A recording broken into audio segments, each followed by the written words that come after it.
சீரியல்களின் full எபிசோடுகளை Sun டிவியில் ஒளிபரப்பான உடனே எக்ஸ்க்ளூசிவாக சன் நெக்ஸ்டில் மட்டும் ஃப்ரீயா பாருங்கள். ஒரு நிமிஷம் இருங்க, சின்ன செக்கிங் தான். வெயிட் பண்ணுங்க. எங்க போறீங்க? சார் அர்ஜென்ட் சவாரி ஏர்போர்ட் வரையும் போயிட்டு இருக்கோம் சார். வண்டி எங்க இருந்து பாருது? சார் வலசராக்கத்துல இருந்து வந்துட்டு இருக்கோம். வண்டியில பேப்பர்லாம் கரெக்டா வச்சிருக்கல? லைசென்ஸ் கூட என்னங்க சார்? முன்னாடி டிக்கி ஓபன் பண்ண.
அம்மா, போலீஸ் எல்லா வண்டியும் செக் பண்ணிட்டு தான் நம்ம வண்டி அனுப்புவாங்கன்னு நினைக்கிறேன்.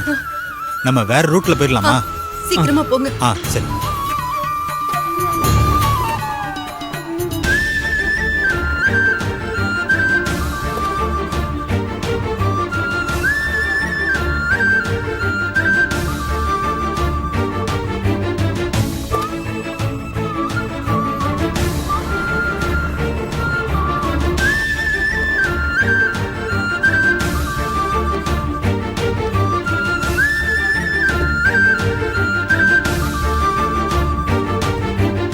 சார் சார் வணக்கம். வணக்கம். நீங்க என்ன சார் இந்த பக்கம்? சார் நான் கொஞ்சம் அர்ஜென்ட்டா ஏர்போர்ட் போகணும். பேப்பர்ஸ்லாம் செக் பண்ணிட்டு இருக்காங்க. நான் இந்த கேப்ல தான் வந்தேன். கான்ஸ்டபிள் வண்டி செக் பண்ணிட்டியா? செக் பண்ணிட்டு இருக்கேன் சார். பண்ணிட்டு சீக்கிரம் அனுப்பிச்சு விடுயா. சரிங்க சார். நீங்க போய் கார்ல இருங்க சார். Thanks sir. போங்க சார். யோ அனுப்பிச்சு விடுயா. Okay sir. ஏப்பா வண்டியை கிளியர் பண்ணு. ஓகே கிளம்புங்க சார். போங்க. போங்கம்மா. நீங்க போலாம்.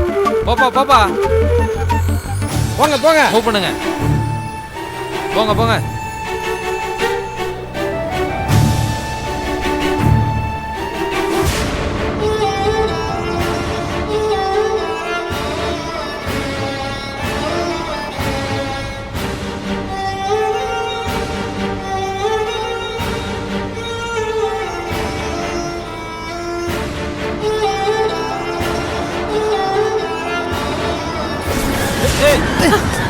அண்ணே பாத்துனே.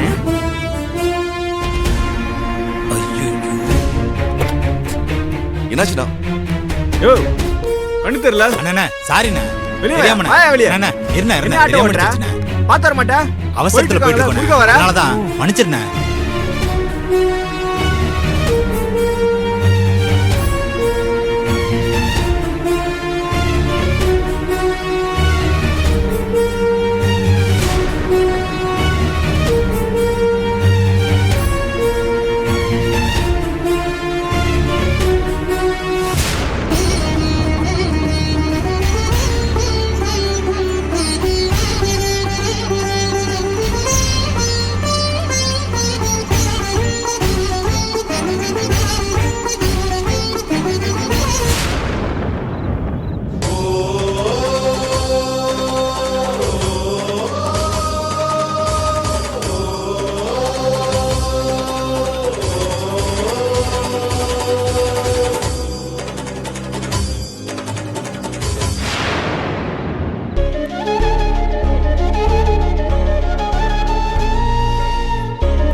இவ்வளவுதானா?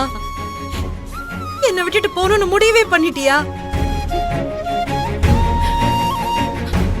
உன்னை தேடி தெரு தெருவா அலையறதுக்காகவா என் காதலை எப்ப புரிஞ்சுக்க போறேன்னு நீ இத்தனை வருஷமா காத்துட்டு இருந்த?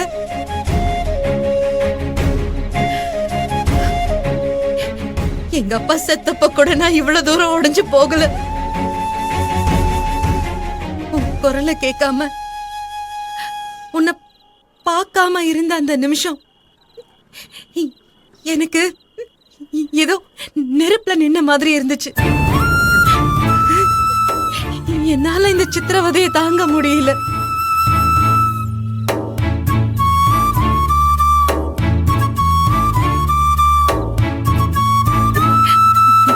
குடும்பமே உலகம்னு வாழ்ந்தவடா நான். அவங்க சந்தோஷமே என்னோட நிம்மதின்னு இருந்த. அப்படிப்பட்ட என்ன உனக்குன்னு ஒரு தனிப்பட்ட உலகம் இருக்குன்னு நம்ப வச்சுட்டு உன் கூட நான் வாழணும், என் காதல உன்கிட்ட கொட்டி தீக்கணும்னு ஆசைப்படும் போது